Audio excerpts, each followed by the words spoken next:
Hi friends, I'd like to invite you to weave a small round basket with a single handle. This tutorial is designed for confident beginners and advanced weavers. My name is Elena. You're on the Weevyn channel. Don't forget to subscribe. Let's get started. Here's what you'll need. Approximately 110 moistened paper vine rods made from a 4-inch paper strip, cutters, polymer glue, knitting needle, clothespins, ruler, sewing pin. For making the basket handle, you'll also need wire 0.6 millimeters in diameter. We'll be inserting it into the rods that will form the frame of the basket handle. Wire cutters or pliers for cutting the wire. Fishing line 0.8 millimeters in diameter. We'll be inserting it into the rods that will wrap around the formed handle frame. Here's what the wrapping looks like on a basket. Thanks to the fishing line, the rods maintain their volume and don't flatten out. Painter's tape. We'll need it for shaping the basket handle. A solid mold with a rounded bottom to weave the basket around. I'm using a glass jar from IKEA, approximately 8 inches tall, with a bottom diameter of 3.5 inches and a circumference of 15.5 inches. This jar will also help shape a nice round form for the basket handle. Please don't forget to watch the video on our channel about how to moisten the rods and how to store them during your weaving project. The quality of your finished piece depends on this preparation.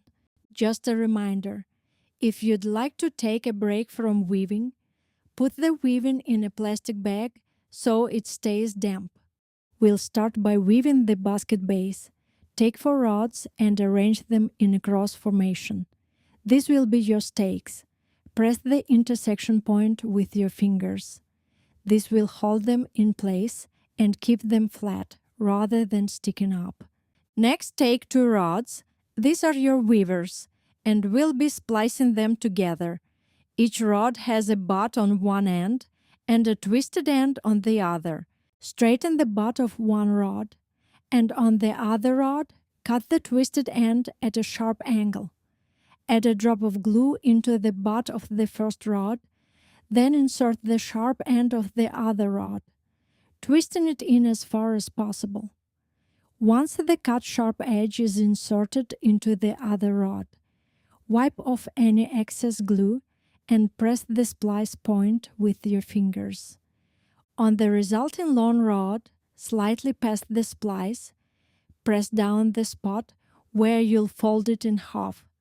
Fold the rod in half, it looks like a clamp. Press the fold firmly with your fingers. Place this clamp seam side down onto any double stake. Slide it down close to the center, parallel to the horizontal double stake. Right away, mark the first stake with a pin. It will always show you the start of a new row. This is important. Note, you can weave on the table, pressing the weaving down against the surface to keep it from moving around, or you can work holding it in your hands. See what feels most comfortable for you. We'll weave the entire basket base using pairing. To begin the first stroke, take the lower weaver and lay it over the next double stake. Then pass the upper weaver under that same double stake.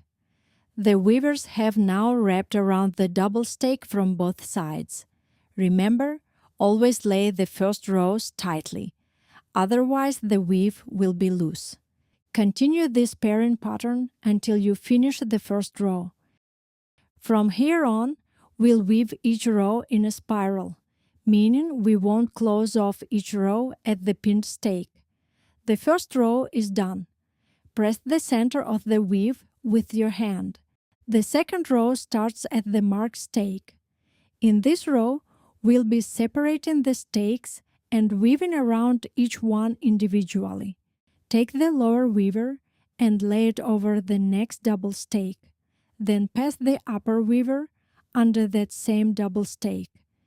Now separate this double stake into 2 individual stakes using the knitting needle. Then bring the lower weaver up between the separated stakes and make a stroke over the second separated stake. Bring the upper weaver up to the second separated stake, crease it at the spot where it will pass behind the stake. Then tuck the weaver behind the stake, wrap around the back and bring it forward again. Here's what it looks like. Rotate the weaving so it's easy to separate the next double stake. Use the knitting needle to spread the stakes apart as far as possible. Lift the stake and tuck the upper weaver behind it, bringing it forward between the just separated double stake. Then take the other weaver, which was already lying on this stake, pass it back behind the next stake and bring it forward. This way, the weavers wrap around each individual stake from both sides.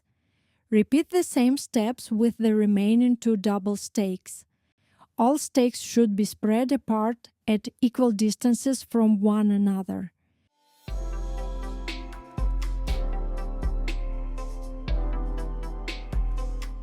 All stakes are now separated. The second row is done. Pack all strokes as tightly as possible, so there are no gaps in the weave. Continue weaving in the pairing pattern, wrapping each stake from both sides.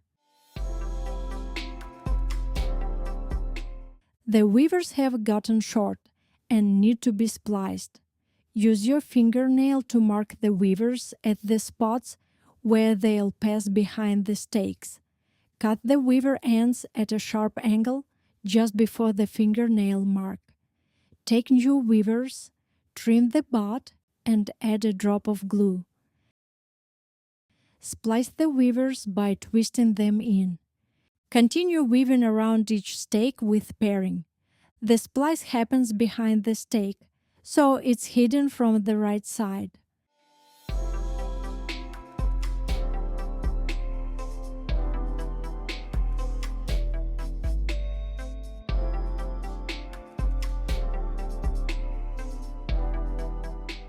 The third row is done. The strokes should be packed tightly against one another. You'll get the feel for this over time. Notice that the gaps between the stakes have grown quite a bit. So let's add new stakes by doubling the existing ones. Take 8 new rods. Start at the stake marked with a pin. Use the knitting needle to make space on the left side of the stake. Insert a rod twisted end first. No glue needed. Move to the next stake and make space on the left side again, using the knitting needle. Insert all rods from the same side, in our case, the left. I decided to trim the twisted ends on my rods because they weren't dry enough and were getting crushed. I trimmed the twisted end at a slight angle and then inserted. You can continue inserting rods with the twisted end going in. Insert all remaining rods the same way. All stakes are now doubled. Continue weaving on the double stakes.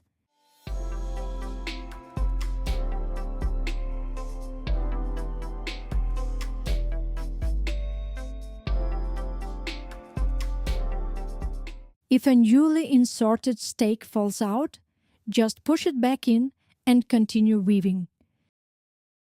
It'll be secured by this tight row.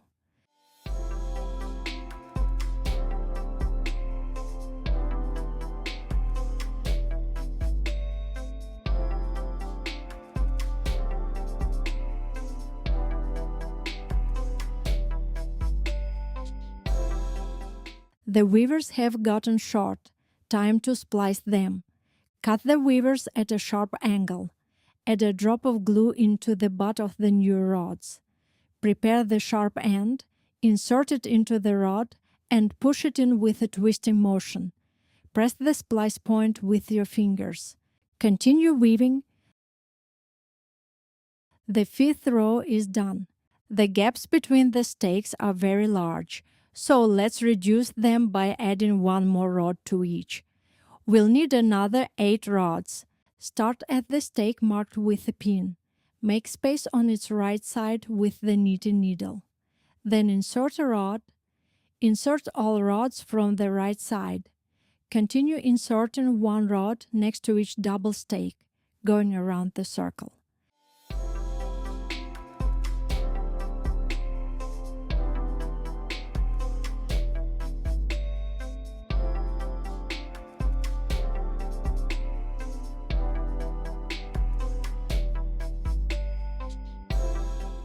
I inserted 5 rods and decided to immediately weave them with pairing to secure the newly inserted rods. The weavers have gotten short. Time to splice them. Once the weavers are spliced, continue weaving around the triple stakes. Insert one rod on the right side of each remaining stake, then finish the 6th row.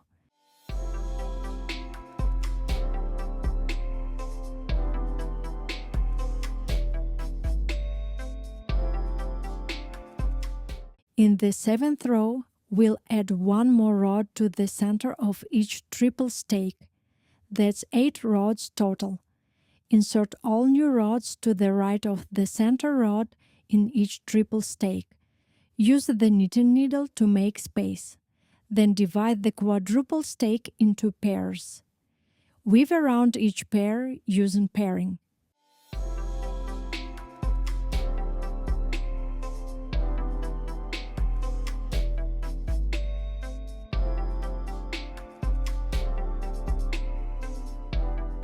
Continue across the entire row. Insert one rod, divide the stakes into pairs, and weave around the double stakes.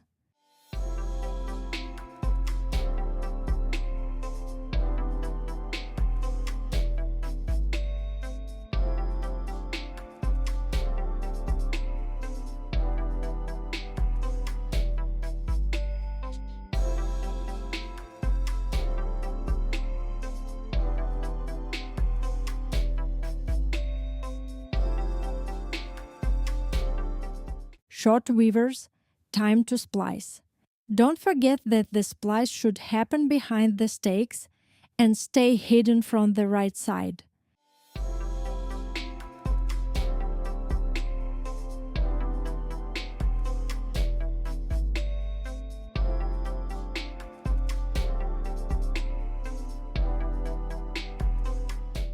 All stakes are now divided into doubles. Try to keep equal spacing between double stakes. Let's hold our weaving up to the bottom of the solid mold, the glass jar. My weaving doesn't fully cover the bottom of the jar yet. Work according to your own solid mold. If you need to weave a few more rows, go ahead until the bottom is fully covered. I need to weave one more row.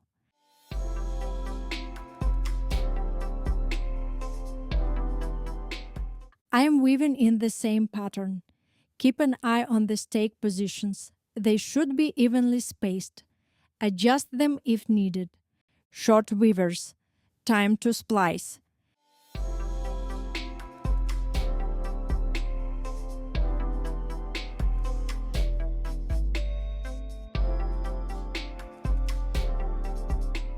I've finished the row and I'm checking the weaving against the jar again. The bottom is fully covered. The diameter of the woven circle came out to 3.5 inches. Place the weaving onto the jar again. Gently press the weaving and the stakes against the jar with your hands, so the stakes take on a rounded shape. Additionally, press with your fingers at the expected bending points to avoid damaging the stakes. You can place your jar on something raised so the stakes don't bump against the table as you press them down. Now we need to secure the weaving to the solid mold. You'll need painter's tape. I place pieces of a plastic bag on the bottom to protect the weaving from the painter's tape sticking to it. Then I stick a strip of painter's tape on top and press its ends down between the stakes on opposite sides.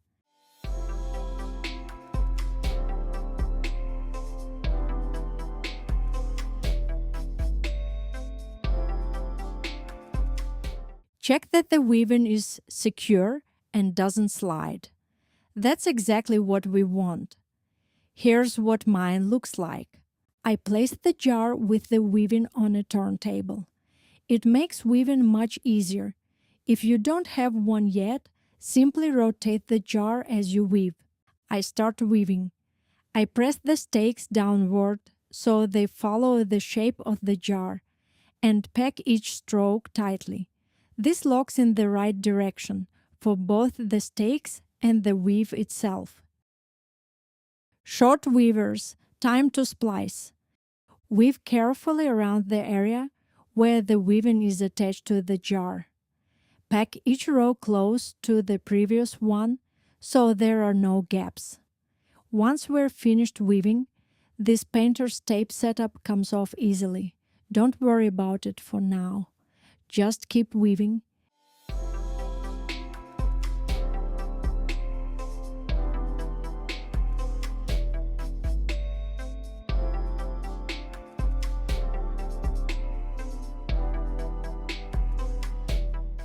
Here's what it looks like. Keep an eye on the stakes. Make sure they stay evenly spaced and don't drift to the side. I'd recommend weaving while looking down at the work from above rather than from the side. You'll find it easier and you'll have better control over both the weave and the stakes. Right now I'm weaving from the side, so I can better show you the process. I decided to raise the jar higher so the stakes don't press against the table and get deformed. I continue weaving. With each stroke, the stakes are drawn closer and closer to the mold. Press them additionally along their full length against the jar so they take the right shape. With each completed row, the curve from the base to the basket walls take shape. Continue weaving in the same pairing pattern. I've finished the 12th row, and I'd like to see when to switch to the chase weaving pattern. Use your own judgment to decide when to switch to chase weaving. It depends on your solid mold and your vision for the basket. I'll weave one more row of pairing and then I'll switch to chase weaving. Notice that I'm pressing down on the stake with my left palm right after completing a stroke. This locks the stroke in place so it doesn't loosen. Otherwise, the weavers won't sit tightly against the stakes and will start to stick out from the overall weaving pattern as you work through each row. I've woven 13 rows and stopped at the stake marked with the pin. I turned the weaving over. If the stakes are splaying out to the sides, that's normal. Now we'll switch to a new pattern called chase weaving.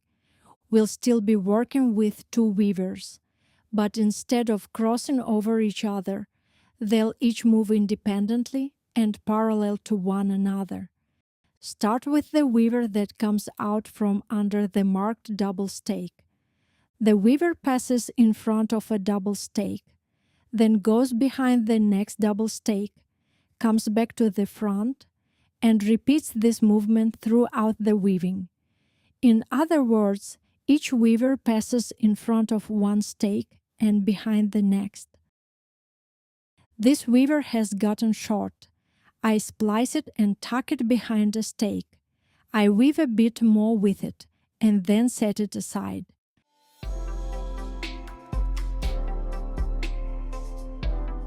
Now I move to the second weaver. I hold the stake steady.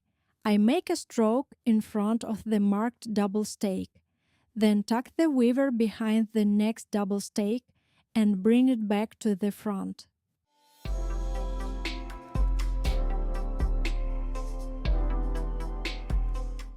From here, it will move parallel to the other weaver, alternating in front of one stake, behind the next, and so on.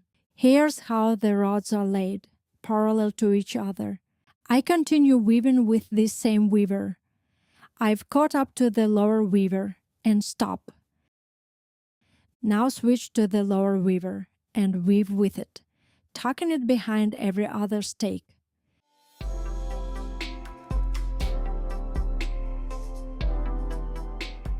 It's gotten short. Time to splice. Make a few strokes and set the weaver aside. Go back to the upper weaver and weave with it.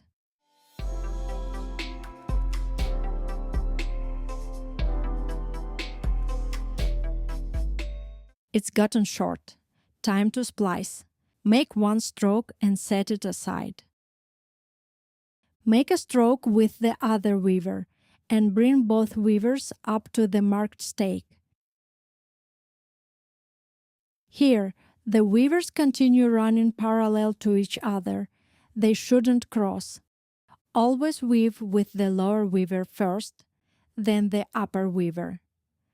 To avoid getting confused, weave with the lower weaver until it runs out, until it needs splicing. Set it aside, then switch to the upper weaver. Weave with the upper weaver until it runs out as well.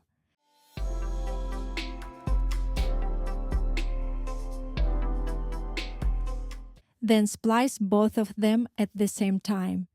Then go back to the lower weaver again. This way, you'll automatically keep the stroke count balanced between the two weavers, and you won't lose track of the order. Here's what the weaving looks like. Please go ahead and weave the next several rows on your own. Don't forget to take measurements. The height of the woven section is now about 3 inches. Continue weaving on your own.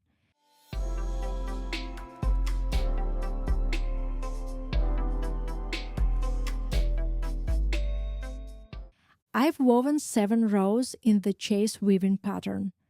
Now I'd like to remove the solid mold. Carefully cut the painter's tape on one side and then pull it out of the weaving. To remove the jar from the weaving, squeeze the weaving from all sides with both hands and rotate the jar around its axis. After doing this, the jar will come out more easily. Then remove any remaining painter's tape. Check that everything is even all around. To keep the weaving from sliding around, I place something heavy inside. Then I continue weaving. Now we'll continue with pairing, just like we wove the first rows of this basket. We have 2 weavers. One comes out from behind the pinned stake and the other from below the previous one. Start weaving with the topmost weaver. Lay it in front of the marked stake, tuck it behind the next stake, and bring it forward. Set it aside. Take the next weaver, bring it in front of the stake, tuck it behind the next stake, and bring it forward. Set it aside.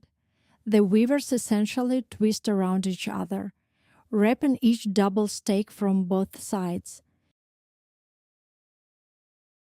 If we were weaving in the chase weaving pattern, the weavers would lie parallel to each other instead, like this.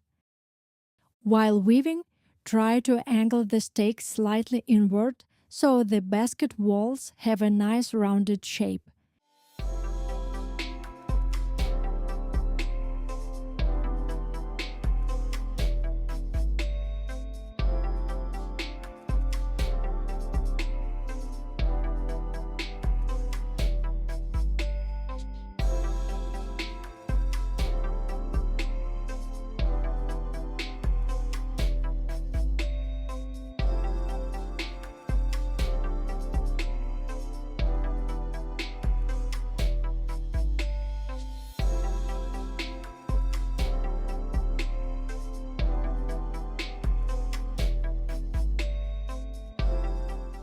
We've completed 1 row.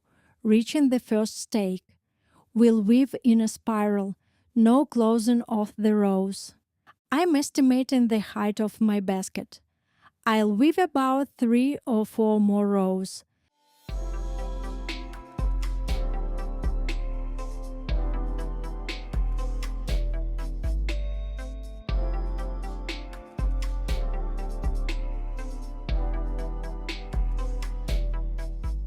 Notice that some of my stakes have gotten short, so I'll be splicing them.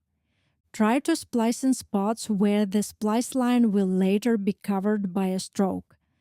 I cut the stake at a sharp angle. Be careful not to damage the neighboring stake. I take a new rod or a rod offcut with a butt. Add a drop of glue into the butt and twist it onto the sharp stub. Then I cover the splice line with strokes.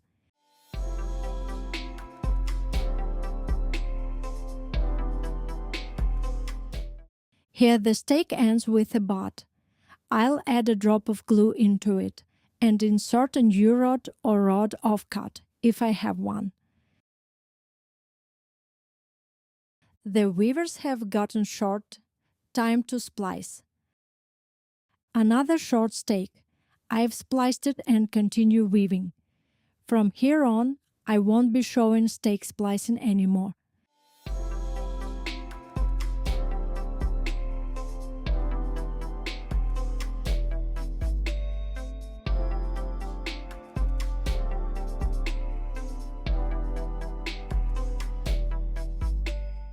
Splice the weavers, continue weaving and angle the stakes inward to give the basket a rounded shape.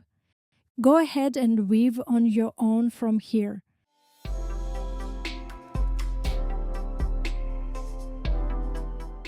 I've woven 4 rows in the pairing pattern. Tuck the left weaver behind the next stake after the marked stake. This completes the 4th row. For now, tuck both weavers behind the weaving between the marked stake and the next one. Now take a look at the basket walls to make sure they're all the same height. Press the rows down or push them up where needed, so the height is even all the way around. Now we've reached the final stage of the basket, the border finish. My stakes are still damp and will work well for the border finish. If your stakes are dry, it's better to trim them and insert new ones. I am trimming the right side stake from each pair down to the level of the weaving edge. Be careful not to damage the weave with your cutters. Take your time. The stakes are trimmed. Remove the weight from inside the weaving. Now we need to shorten and hide the weavers inside the weave. We'll be tucking the weaver ends into the inside of the weaving behind the stakes. Start with the far left weaver. Bring it forward, position it across from the stake you'll be hiding it behind. Bend and cut, leaving a tail of about 1/2 inch. We'll be tucking it behind the stake into the weave. Use the knitting needle to make space for the tail and insert it. Push it in with your hand to lodge it deeper into the weave.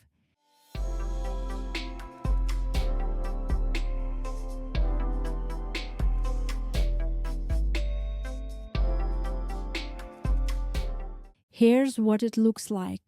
The tail sits firmly and snugly in the weave. Now do the same with the second weaver.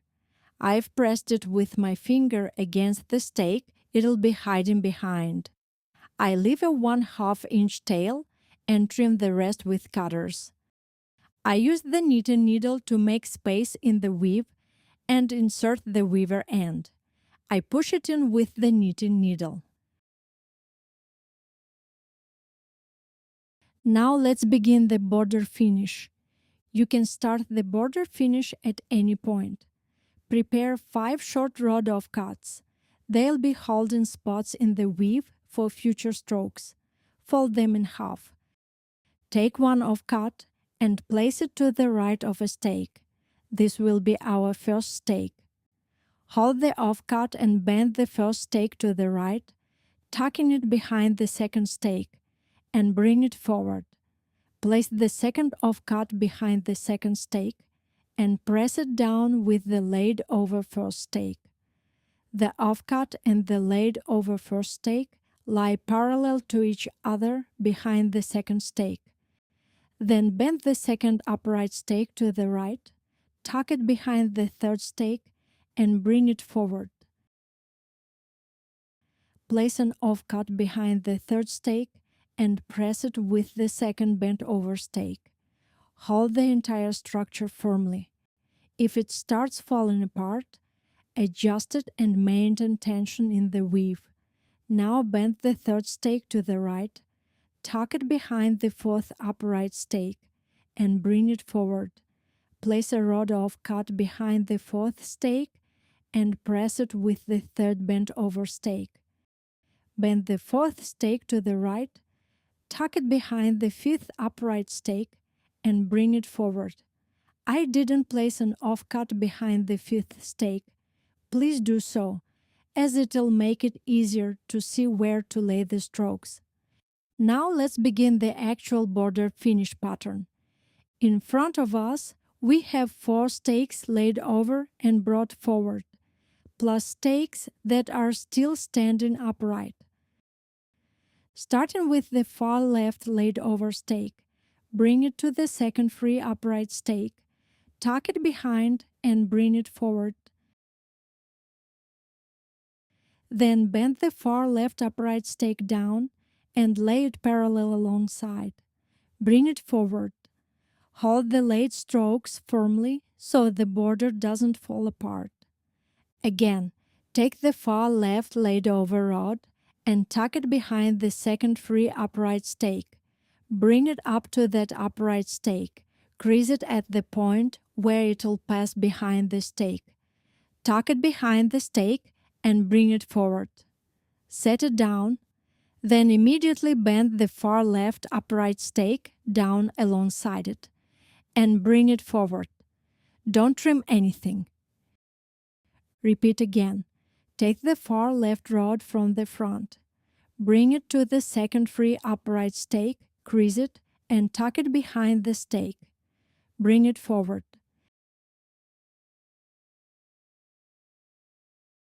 Bend the far left upright stake down alongside it and bring them both forward. Again, take the far left rod from the front.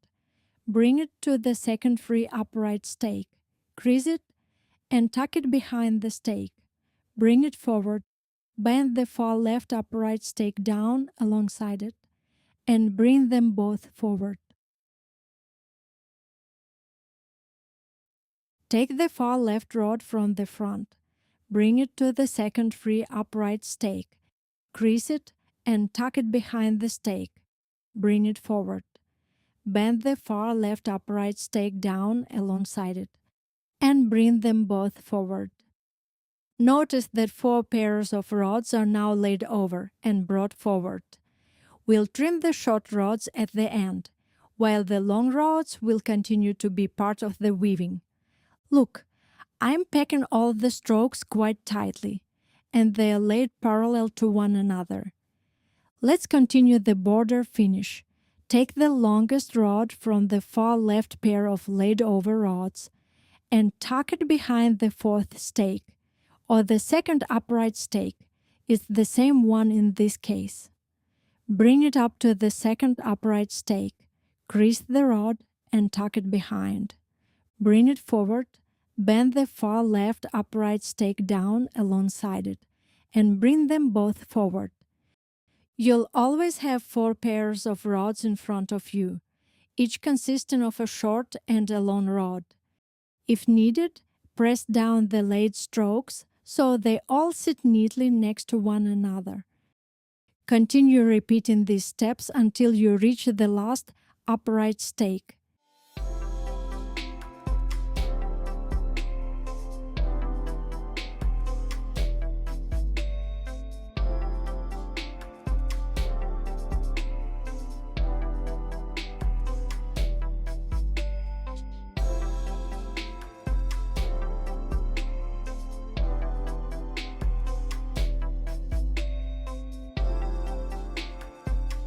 Now we've reached the part where there are no more upright stakes, and we need to tuck the rods into the weave.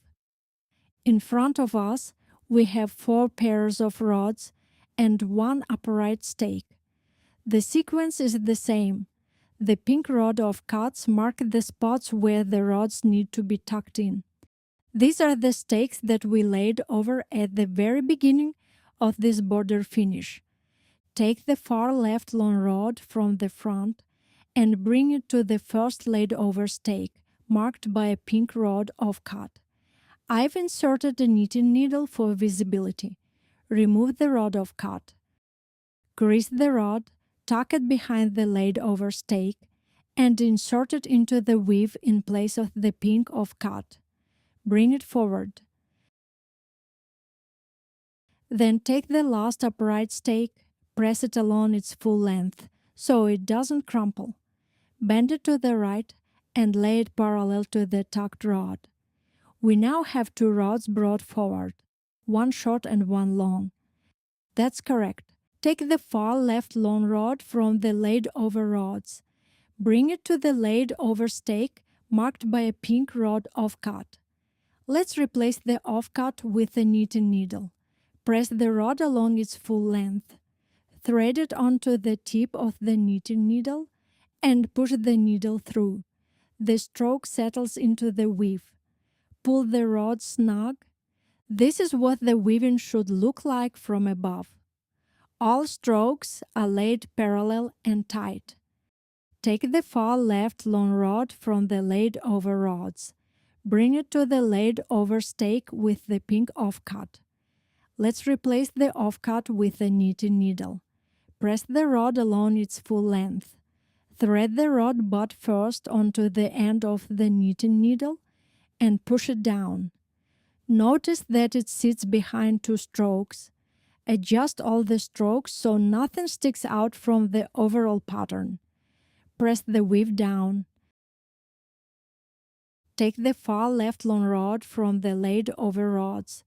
Bring it to the laid over stake with the pink offcut.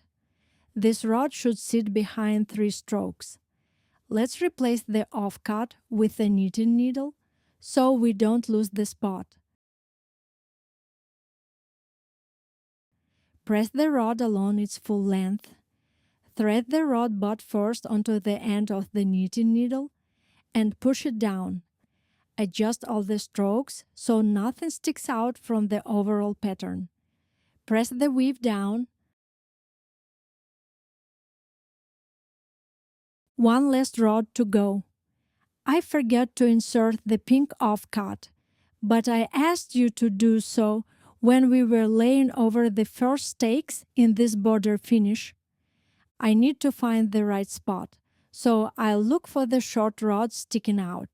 Here, behind this laid over stake, there's a short rod, yes, and here too, yes. But under this stake, there's no rod coming out. I used the knitting needle to make space and leave it in place. This rod will be tucked behind 4 strokes and come out to the front. Press the rod, thread it butt first onto the end of the knitting needle, and push it down. Adjust all the strokes.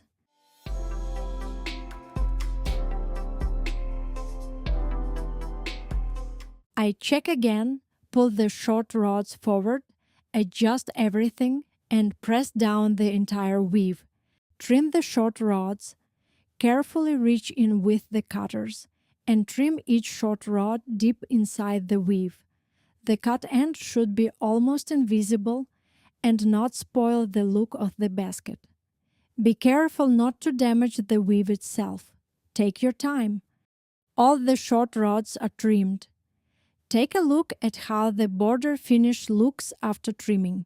We've finished weaving the basket.